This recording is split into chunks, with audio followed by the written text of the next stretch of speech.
Well, good morning, everyone. Welcome to Keeping It Real. I'm Reverend Laura, and it's my pleasure to be back here again with you on this beautiful Thursday morning. This month, we're talking about the practice of unity, and today I want to talk about it from a slightly different point of view. Usually, when we think of unity, we think of it as something that is mostly done when we are in conjunction with other people. But I want to talk about it how unity is a very personal practice, how oftentimes in our lives, we are feeling lonely or isolated from other people, and those are actually symptoms of a lack of unity in our lives. And sometimes those manifest themselves in some extreme ways. Sometimes it's just an alienation or even feeling an estrangement from others. But sometimes we deliberately cut ourselves off from others by our anger, by our behavior, by our arrogance. We may be very protective of our own individual areas and our own individualistic point of view, and we are often interested in having it our way. And these are actual symptoms of a lack of unity in our lives. They are symptoms of separation, where we are feeling that we are not connected to others around us.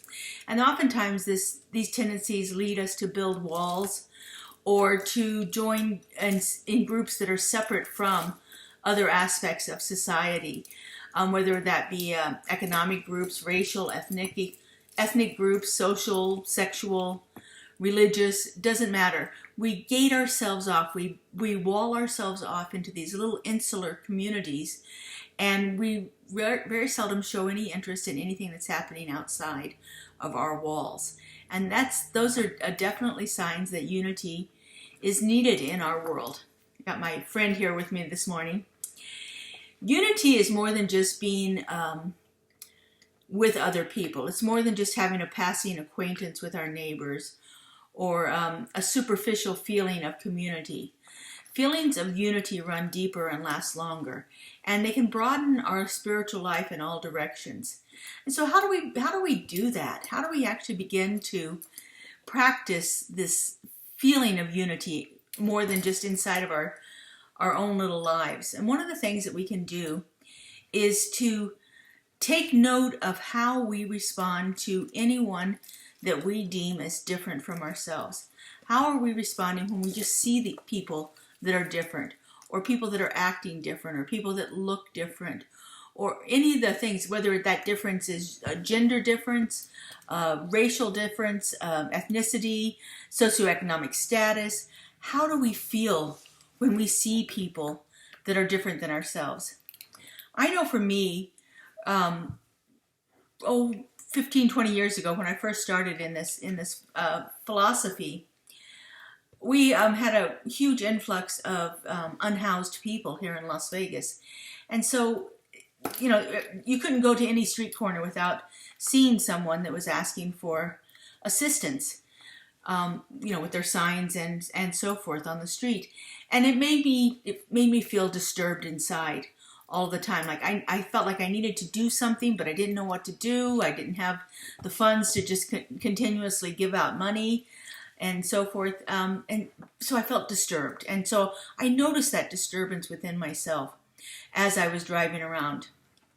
And so, like I said, I had just started in at the center here in Las Vegas.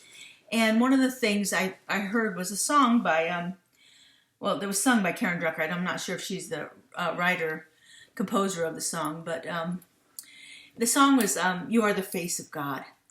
And so what I started doing is whenever I saw anyone that caused any kind of disturbance within me, I would sing that song. I would look at them. Of course, this is done in my car. I'm not singing it to the person so that they can hear me, but it's doing it all for me. And I would sing the song, You Are the Face of God. I hold you in my heart. You are a part of me. You are the face of God. And I would just do that until I felt that disturbance ease.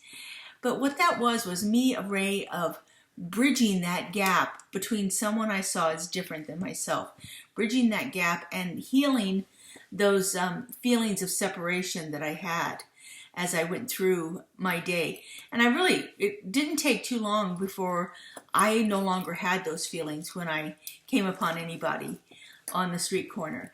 And it really works, and I do that now in different situations. If I'm in a conflict situation, I will often think, God is the only person here in the room, and this person too is the face of the divine. And so these kind of practices help ease those feelings and help bridge that gap between separation and unity. Take the opportunity this week and find those times when you are feeling a little disturbance in yourself, centered around someone that you perceive as different. And practice that. Practice that idea of there is only one thing. There's only one face of God here, one presence of the divine, and it is showing up in all of its beautiful ways. Have a great week, everyone, and we'll see you back here next week on Keeping It Real. Molly says goodbye, too.